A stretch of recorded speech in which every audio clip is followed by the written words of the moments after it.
Who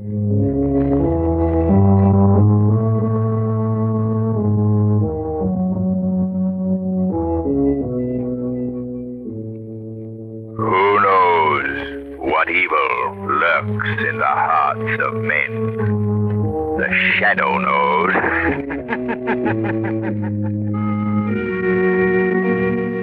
Presents The Shadow. These half-hour dramatizations are designed to forcibly demonstrate to old and young alike that crime does not pay. Our cast begins the first act of today's exciting adventure with The Shadow in just a moment.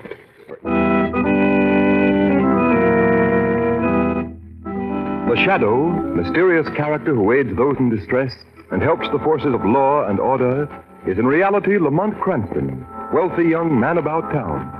Cranston's friend and companion, the lovely Margot Lane, is the only person who knows to whom the unseen voice belongs. The only one who knows the true identity of that master of other people's minds, the Shadow. Today's story, The Ghost of Captain Bayloe.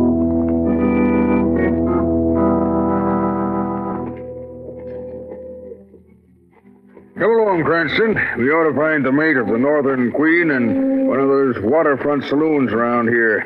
I know you'll be interested in hearing his story. I'm sure I will. Tell me, Mr. Ware, what happened to the rest of the crew when the Northern Queen went down? Lost, every man jack of them. This mate we're looking for is the only survivor. He just got to port. The Northern Queen was your biggest freight ship, wasn't it? Biggest and best in my whole fleet, Cranston. It was smashed to bits. Well, how did it happen? I don't exactly know. I've heard some crazy explanations, but no facts. That's why I'm so anxious to talk to this mate. Maybe he can clear things up. You say the Northern Queen was smashed to bits. Where did it happen? On an uninhabited island off the ship lanes in the middle of the Pacific. Uninhabited? Off the ship lanes?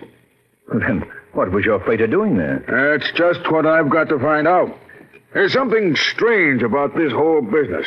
10 liners have been wrecked in the same spot during a score of years in the same manner. Here, Cranston. Let's see if we can find the mate in this place. Hey, bartender. Tell him out. All right. What do you have? There'd be little trouble mustering a ship crew in this saloon, eh, Mr. Ware? Yeah, a shout would bring you enough men to man a boat from keel to bridge, Cranston. Here's my mate. Hi there, mate. I see you're still fit to ride a gale. Commodore, where, sir? It's right pleased I am to lay an eye on you again. I want to talk to you. Can we go in the back room there? Aye, sir. Right in here. It'll be nice and quiet. Yes, this is better. Sit down, mate. Have a seat, Cranston. Thank you. I know you want to hear about the wreck of your ship, the Northern Queen. Yes. Mate, give me the fact. That I will, sir. And it'll likely raise the hair on your head just as it's whitened mine. What happened? What caused the wreck of my ship? 'Twas Captain Bayloe steered her on the rocks, sir. Well, Captain Bayloe wasn't master of the Northern Queen, was he? No, but he rode the bridge the night she broke up. Leastwise, his ghost did. Ghost? Aye. The ghost of Captain Bayloe held the wheel, and all the men aboard couldn't budge it from his grip. That strong he was. Now, what I want to know, mate, is what the Northern Queen was doing off her course. We'd sprung a leak in our freshwater tank, sir. The nearest land point was Bayloe Island. The skipper set the Northern Queen to the wind and steered a course for the island. The crew was agin it, but it was that or die of thirst. Gentlemen, if I knew then what was before us, I'd have died 1,000 times. What happened? Nothing, sir, till we were a few miles off the island. Then, Captain Bayloe's ghost took command.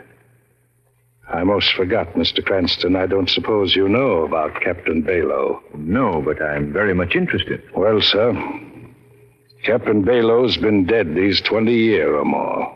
He was the last of the old square rigger skippers.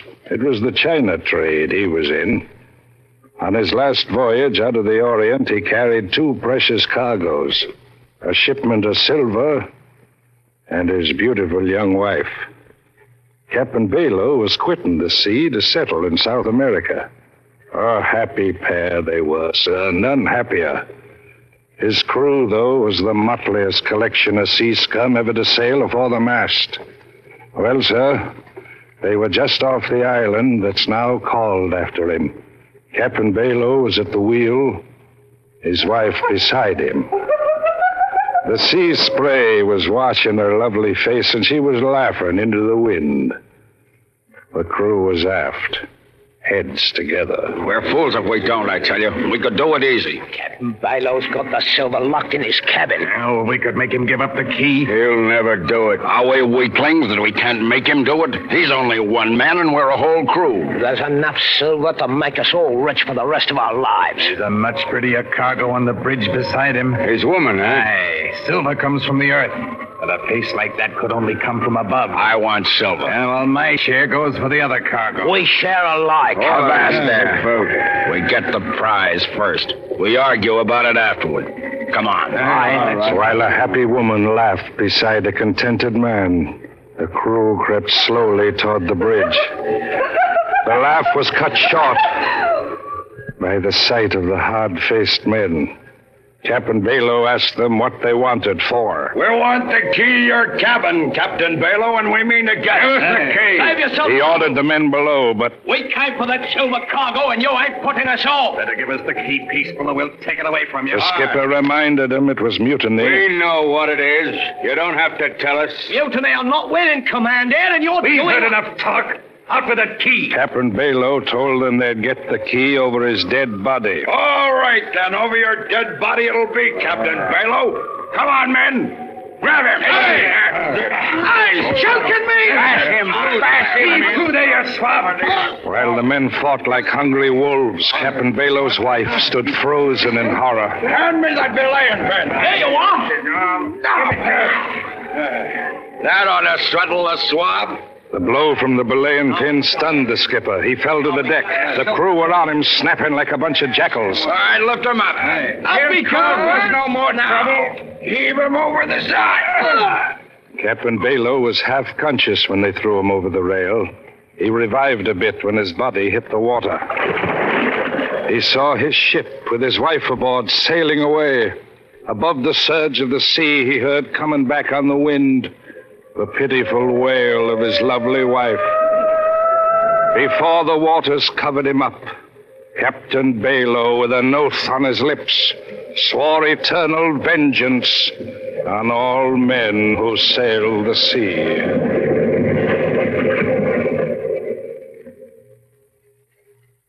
Well, gentlemen, Captain Bayloe's wife died soon after that. But he's had his revenge many times over. He takes the helm of any ship that ventures into the waters where he lost his life and steers it onto the rocks of Bayloe Island. You think that's how the Northern Queen was wrecked? I don't think, Mr. Cranston. I know. I'm not given to ghost stories, sir, but I saw the Northern Queen's propeller frozen so her big engines couldn't turn it over. There she rode, helpless on the tide, straight for the rocks. She was smashed to bits. Why are you so sure the ghost of Captain Bayloe took command? Because I heard the warning. Warning? Aye, sir. I was just going off watch when I heard it, plain as I hear you. What was it? The pitiful wail of Captain Bayloe's wife. I knew then the Northern Queen was done for. Another seaman and myself put a small boat over the side and rowed away. The other man died from exposure. I was picked up 5 days later by a liner. That's why I'm here now, gentlemen. And there's not enough money in all the world that'd get me back to Bayloe Island. Well, the wreck of the Northern Queen is still a mystery to me. Cranston, what do you think? What do I think? Mr. Ware, how would you and Mrs. Ware like to take a trip on my yacht with Miss Lane and myself? Trip? Where to? To Bayloe Island.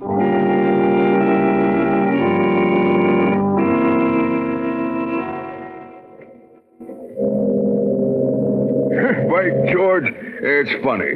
Here I am, owner of a fleet of ocean liners. I haven't been to sea in years. Cranston, I'm glad you suggested this voyage. Well, I'm glad you're enjoying it, Mr. Ware. Yeah. Oh, this salt air makes you sleepy. Mrs. Ware and Miss Lane have turned in long ago. Get off on a soup. Coming, Cranston? Yes, I'll join you below in just a moment. All right. Oh, good evening, Captain. Good evening, Mr. Ware. Mr. Cranston. Yes, Captain. Any orders for tonight, sir? No. Oh, to do the same course. You haven't yet told me where we're heading, sir. No. That's so. You mind, sir? Not at all, Captain. We're heading for Bayloe Island. Bayloe Island? Yes. You've heard of the place, I suppose? What seaman hasn't? And why in heaven's name do you want to go to that place, sir? I want to convince myself of something. It's a dangerous voyage, sir. You think we might be wrecked, is that it? Not only that, sir, but it means trouble with the crew. When they find out we're heading for those haunted waters, well, I hate to think of what may happen. Tell me, Captain, do you believe in this legend? Do you fear the ghost of Captain Bayloe? Yes, sir, I certainly do.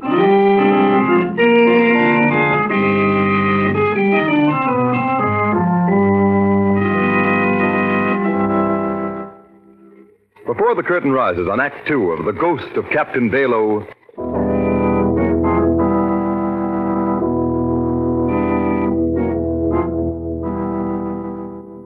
Quiet, men. Quiet.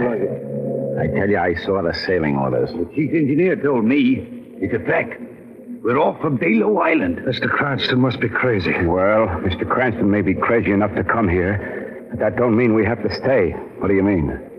We can make Mr. Cranston turn the ship back. That's mutiny. You can be jailed for that. Got any worse than what may happen? We gotta do something. No crew's on watch tonight. Leastwise, not a man to sleep. We can't be far from that coast at Bayloe Island now. If it wasn't so dark, you could see it off the port bow. That close? Aye. Suppose Captain Bayloe took command. I've asked you for. Yes, but I don't want to talk about it. What's that? Hear something? Yes. Listen. Hear it? Yeah. Sounds like a woman. That's it. It's her. Who do you mean? Captain Bayloe's wife. That's the warning. He'll come out of the sea now any minute. The ghost? Yes, we're lost. We're lost, I tell you. Master, keep quiet. There it is again. We've got to turn back. We've got to get out of these waters. I'm going to tell the skipper. We've got to get out. Yes, yes.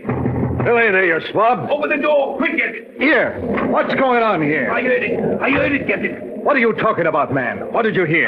Captain Bayloe's dead. Why? You men are letting your imaginations run away with you. Now get below and stay No, I quiet. hear it as plain as a ship's belter. We got to get out of these waters. We'll all be lost. What's going on, Captain? This man thinks he heard the wail of Captain Bayloe's wife, Mr. Cranston. I don't just think, sir. I heard it. The other men heard it, too. Oh, that's nothing, man. Just the wind in the rigging, that's all. No, you've got to believe me, Mr. Cranston. There's still time to save ourselves. You've got...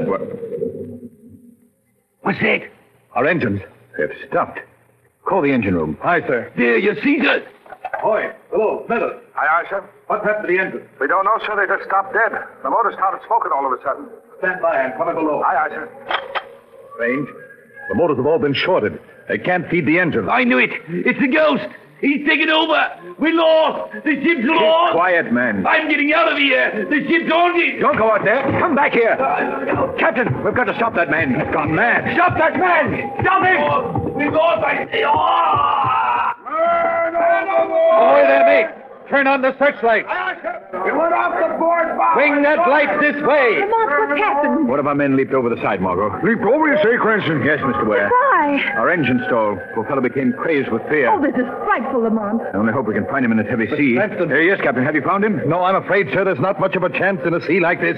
There's no sight of him. We've got to find him. We must. The men will do all they can up here. I've got to go below and see what can be done about our engine. What's our position, Cranston? We're just off the island, Mr. Ware. Is there much of a drift? Pretty heavy one, and it's toward the island. That means we may crash if the engines aren't started. Mr. Ware. Yes, Cranston? Help me lower one of our small boats. Small boat? What for? I'm going over to that island. Lamont, But what good would that do? The place is uninhabited. Nevertheless, I've got to see what's there. this is too dangerous. I don't want you to go out there alone. You and everybody else on this yacht are in great danger, Margot. I've gotten you all into it. I've got to try and get you out of it. Well, if you're going out there, Lamont, I'm going with you.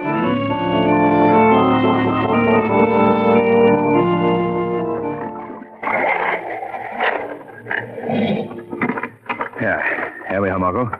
Leave the boat beached here while we look around. Not much to see in this darkness. No, desolate place, isn't it? It's foolish of you to come, Margot. You should have taken my advice. Lamont, Huh? look.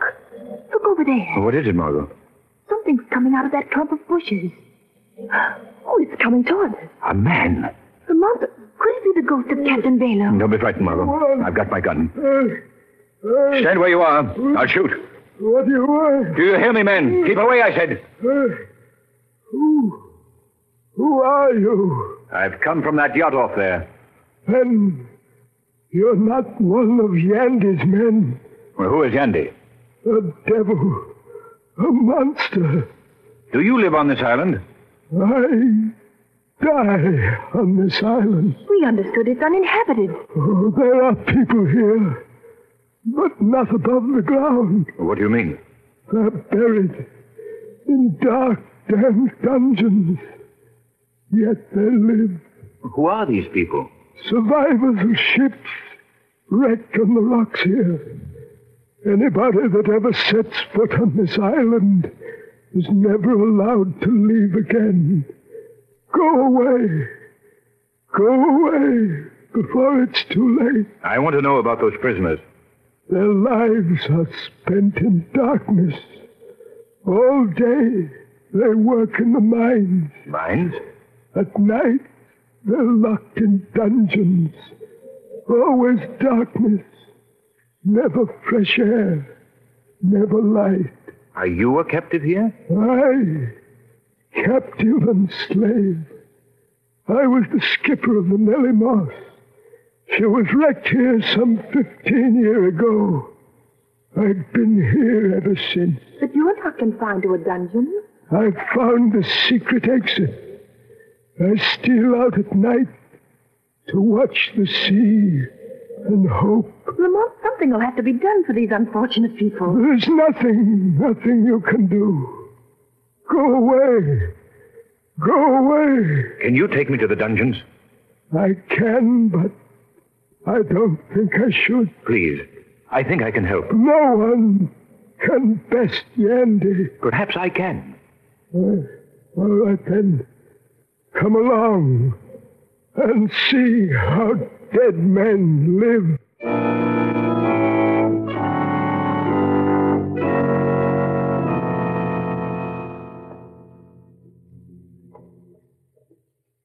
Careful. The guard is due along any minute. Keep close to me, Margot. This place is dark. I'm all right, Lamont. What's that? The dungeons. They're just below this crevice. You have to jump here. All right. Let me help you, Margot. There we are. This is all the light we ever see. A single flare. Lamont, look. Good heavens. Are these men? These are the ones that have gone blind from the dark. They can't work, so they must die of slow starvation. How horrible. How many men are here? 100. This is awful, Lamont. Men! Look! Two from the outside world. They've come to help us. There's no help for us. Careful. Here comes the guard. Get back, Margot. In here. He will pass. Get behind me, Margot. Tell me, men. Does this guard have the keys to the dungeon? Yes. What are you going to do, Lamont? Get those keys. Liberate these men. But how? Quiet, Margot. Here he comes.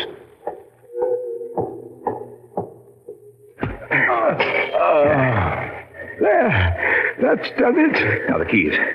Yeah, here they are. Open the dungeons quick, Lamont. Yes, Margot. There we are. All right, men. Come on out. Come out, you're free. Don't you understand what I mean? It's no use, Lamont. These men are afraid to move. There's only one way to free them. I must remove the cause of their fear. Where will I find this Yandy? Yandy? Oh, you can't get near him. He lives and works in rooms carved out of solid rock. Where? Show me the rock. It's useless. But if you want to try, come with me. Margot? You go on, Lamont. I'm going to open the rest of these dungeons and try to coax these men out of this place. Yes, she will be safer here. There won't be another guard along before morning. Come along. Very well. But you will never get near Yandy alive. He's guarded day and night. I've got to get him. The lives of those men, the lives of my friends and crew depend on it.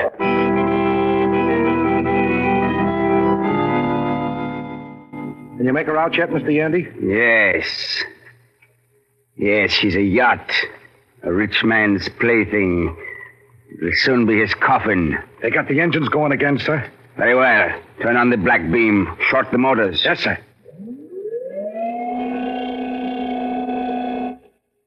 That's got him. She's helpless on a tie. Now, turn on the magno beam. Magnetize the rudder. Right. Got it. Hold her on it. Steer the rudder toward the rocks on the north end of the island. Yes, sir. There. That's one more crew that will never be able to tell of the mineral wealth of this island. Your secret is still safe. I've guarded it for 18 years. Since the day I discovered it. No one will ever share the wealth or know it exists. And another wreck will be chalked up to the ghost of Captain Bayloe. Yes. Captain Bayloe has been the most convenient ghost. A most plausible one. Nobody ever doubts him, it seems. What was that? I thought I heard a laugh. I heard it. Have you the radio key open? No, sir. I cut it before. You're lying to me, you... No, I swear I'm not, Mr. Yandy. No, Mr. Yandy, this is not a voice you can cut off with a flick of a dial. What? Who are you? I am the Shadow. The Shadow. I've heard of him. He's the guy you can't see. Your use of the Captain Bayloe legend is at an end, Yandy. You've created havoc with your diabolically clever electrical inventions. Like a monster, you've destroyed men because of your insatiable greed. Well, Yandy, this is your finish. The sea will be well rid of you, and poor Captain Bayloe will rest peacefully in his sea grave. What's that? The slaves. They've escaped from their dungeon. Yes, Yandy, they're crawling out of the earth to vent their just hatred on you. Turn on the heat ray. Burn them up. Burn them to a crisp. Right. Tubes! They're all broken. My equipment is ruined. Completely, Mr. Yandy. My yacht is free of your clever magno beam, and those people down there will soon be done with you. I'm getting out. Out of my way. You're not getting on that boat. You got hit on the cove without us. I don't care what happens to you. Take care of your family. Run, Yandy. The sooner to meet your doom. Lamont, are you here? Oh, Lamont. Yes, Margot. I'm quite all right. Oh, thank heaven. Look, Margot. The captives have taken their captor. They've got Yandy. They'll tear him to pieces. That would be little less than the fiend well deserves. But I suppose we'll have to try and save him for the law. Come along, Margot. We've no time to lose.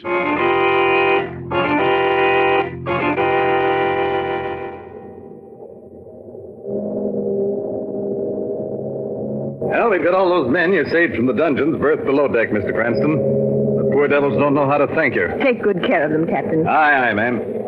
You found out yet what happened to Yandy and his men, Lamont? Yes, Margot. One of the men just told me. But he waited until we were well out to sea first. What did they do with them? Well, they didn't pitch them into the sea, as they told us. They locked them in their own dungeons. And it's too late for us to do anything about that now. So we'll have to leave Yandy and his Confederates to suffer, as long as their lives last, the terrible fate they designed for others.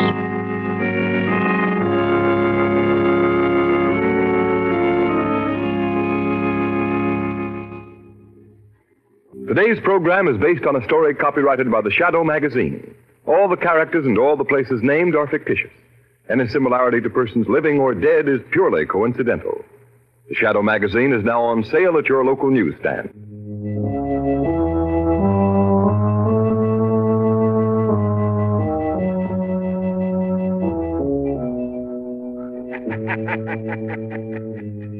The weed of crime bears bitter fruit. Crime does not pay. The Shadow knows.